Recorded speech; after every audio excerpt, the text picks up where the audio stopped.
อนโตคืนนั้นเพียงสบตากันผูกพันในดวงฤดีเมื่ออยากโอ้ลมพิงกลมหักน้องพอดีกับพี่ผูกพันไม่ดีกับสาวผู้ดีดอนโตหวังตั้งใจคิดอยู่บ่วายไม้มันอยากมาพัวพันสร้างฝันผู้เดียวเลื่อยไปแต่ยานว่านางบ่วางสิห้องหัวใจว่าเป็นเรื่องของภายในจิตใจน้องสาวดอนโพสาวดอนโพงามพะโลแค่น้องนวลน้องเงินว่าเขาสองจะไกลกันปานฟ้ากับพี่ได้พร้อมทุกอย่างขอเพียงบอกอย่าติสิ้นโอ้อายเป็นสาวดินวินดอกฟ้ามาขอ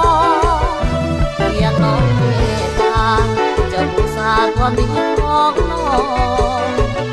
ความหวังหมายปองจะมาขอตา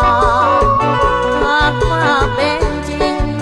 ทุกสิ่งสมดังอุลาไอ้ขอสามารถต่อฟ้าจะมาเป็นเคยดอนโพ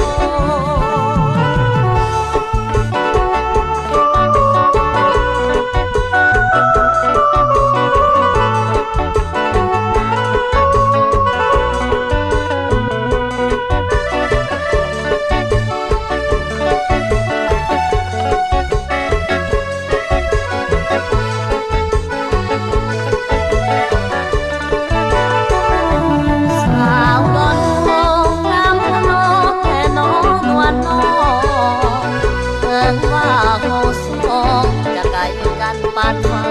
กับพี่อ้ายพร้อมทุกอย่างขอเพียงน้องอย่าทิ้งสิ้นโอ้อายนี่เป็นสาวดินบินดอกฟ้ามาขอเพียงน้องเมตตาจะบูชาความดีของน้องความหวังหมายของจะมาขอตาหากว่าเป็นจริงทุกสิ่งสมดังอุราไอ้ขอสาบานต่อฟ้าจะมาเป็นเคยดอนโพ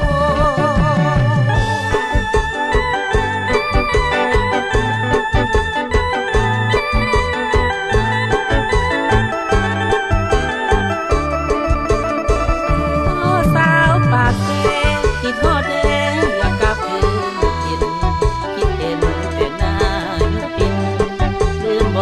สาวเมืองปากเสสาวบ้านโดนโพ